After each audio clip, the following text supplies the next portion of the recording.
Hello students, मैं सुधा स्वागत करती हूँ आप सबका आपके अपने चैनल तैयारी ऑनलाइन में। आज हम डिस्कस करेंगे क्लास 6 to 8 का वर्कशीट है 25 अगस्त 2020 का और आज का हमारा टॉपिक है यमुना प्रदूषण। तो चलिए स्टार्ट करते हैं वर्कशीट नंबर 44। अगर आप हमारे चैनल पर नए हैं तो आप हमारे चैनल को सब्सक्राइब कर लें, बेल आइकन को दबाएं ताकि सभी नोटिफिकेशन आप तक पहुँचता रहे। वीडियो पसंद आए तो इसे लाइक करें, साथ ही अपने दोस्तों को भी शेयर करें ताकि उन्हें भी हमारे वीडियो से वर्कशीट 44 को सॉल्व करने में हेल्प मिल सके। तो चलिए स्टार्ट करते हैं वर्कशीट 44। वर्कशीट 44 क्लास 6 to 8 का है। स्टूडेंट्स, यहाँ पे आपको अपना नाम लिखना है और यहाँ आपको आपके क्लास टीचर का नाम लिखना है। तो आज का टॉपिक हमारा है यमुना प्रदूषण। यमुना नदी है जो इन दिनों काफ़ी प्रदूषित है। तो आज हम इसी के बारे में जानेंगे कि यमुना नदी क्यों इतनी प्रदूषित है।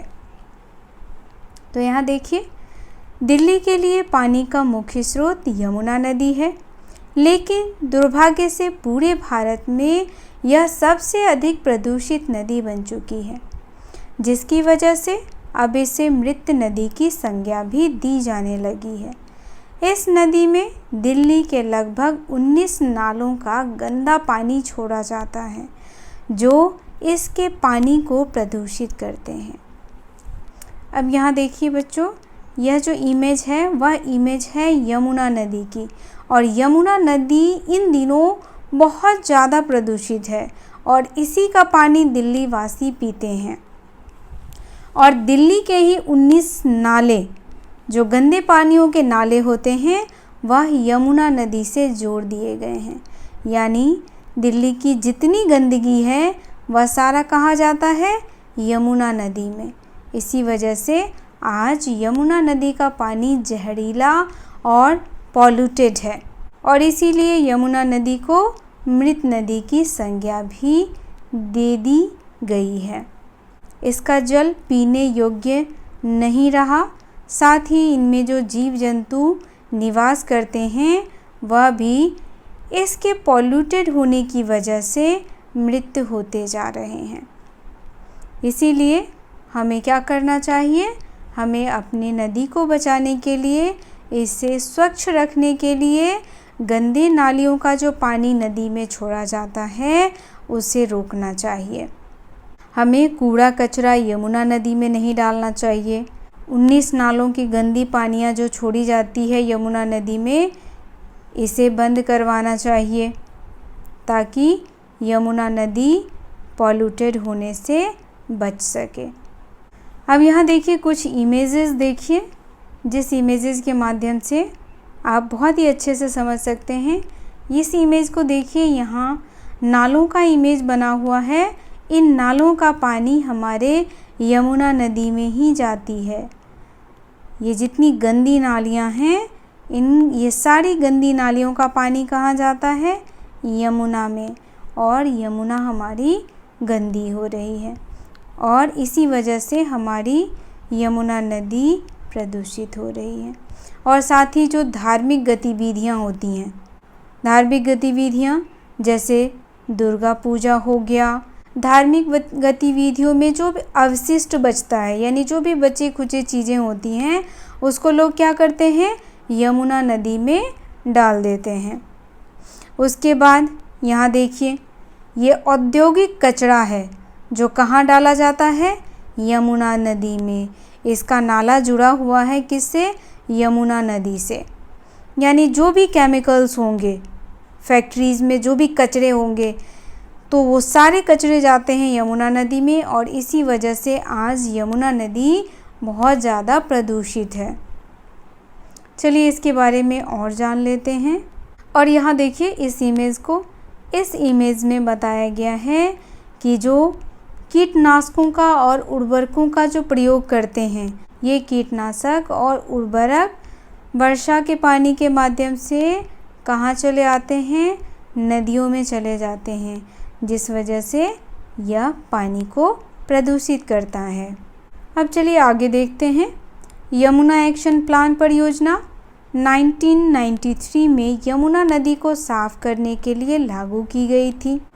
सरकार अब तक इस परियोजना में अरबों रुपए खर्च कर चुकी है, लेकिन अभी भी यह नदी हमारी आदतों की वजह से बुरी स्थिति में है।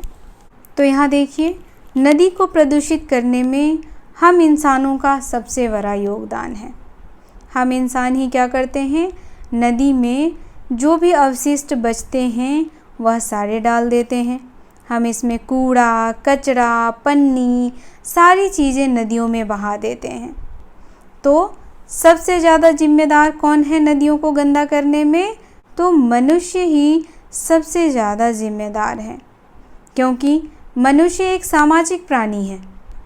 वह हर चीज़ को समझ सकता है और उसे बचा भी सकता है। अगर कोई चीज़ बिगड़ रही है तो उसे बचा भी सकता है और चाहे तो उसे बिगाड़ भी सकता है।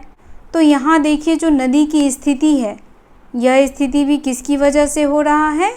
तो हम मनुष्यों की वजह से। हमने ही अपनी यमुना नदी को इतनी प्रदूषित कर रखी है। हम चाहें तो इसे बचा सकते हैं। चलिए, अब इससे संबंधित जो भी वर्कशीट में वर्क दिया गया है उसे करते हैं। अब यहाँ देखिए, पहला प्रश्न हमारा है, दिल्ली में पानी का मुख्य स्रोत क्या है? तो अभी हमने पढ़ा है, दिल्ली में पानी का मुख्य स्रोत जो है वह यमुना नदी है, क्योंकि हर घर में यमुना नदी का पानी ही पिया जाता है। तो यहाँ आप लिख सकते हैं, दिल्ली में पानी का मुख्य स्रोत यमुना नदी है। ठीक है, चलिए अगला प्रश्न देखते हैं। अगला प्रश्न हमारा है, आपके विचार से यमुना प्रदूषण के क्या कारण हैं? तो यहाँ देखिए, यमुना प्रदूषण के कई कारण हैं। अब कौन कौन से कारण हैं? तो यहाँ हम लिखेंगे उसका आंसर। तो यहाँ देखिए, हमारे विचार से यमुना प्रदूषण के कई कारण हैं। पहला हो गया हमारा गंदे नालों का नदी में मिलना।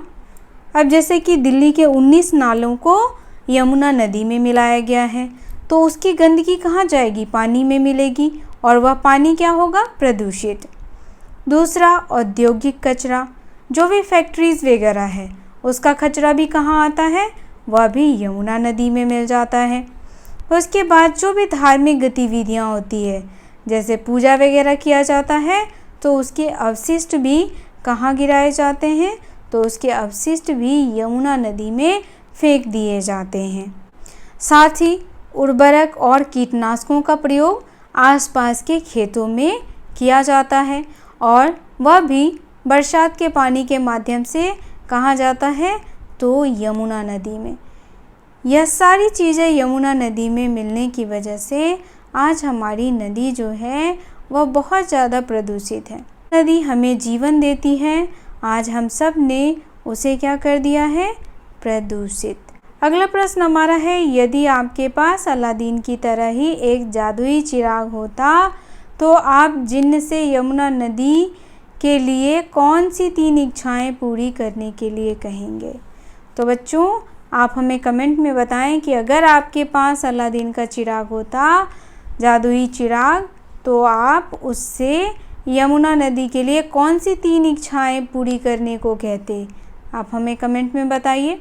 मैं आपको बताती हूँ, अगर मेरे पास अलादीन का चिराग होता तो मैं उससे 3 इच्छाएं बताती। मेरी पहली इच्छा सबसे पहले यमुना नदी को स्वच्छ करने को कहती, क्योंकि वह जादुई चिराग है तो वह जादू से यमुना नदी को स्वच्छ कर देता। दूसरा, जहाँ से नाले के पानी यमुना नदी में मिलाई जा रही है उसको बंद करने के लिए कहती। और तीसरा, जो लोग यमुना नदी को गंदा करते उन्हें पनिशमेंट देने को कहती। तो ये 3 इच्छाएं मैं जादुई चिराग से पूरी करवाती। आप भी मुझे कमेंट में लिख करके बताएं कि आपकी वह 3 इच्छाएं कौन सी हैं। अगला प्रश्न हमारा है, नदी में मूर्ति विसर्जन की जगह लोगों को कुछ अन्य विकल्पों के सुझाव दीजिए। इसके लिए आप अपने बड़ों की सलाह भी ले सकते हैं। तो बच्चों, चौथे प्रश्न का उत्तर हो जाएगा, हमें नदी में मूर्ति विसर्जन नहीं करना चाहिए, क्योंकि उससे भी हमारा जो नदियों का पानी है वह प्रदूषित होता है। तो हमें क्या करना चाहिए? सबसे महत्वपूर्ण बात, मूर्ति मिट्टी की होनी चाहिए।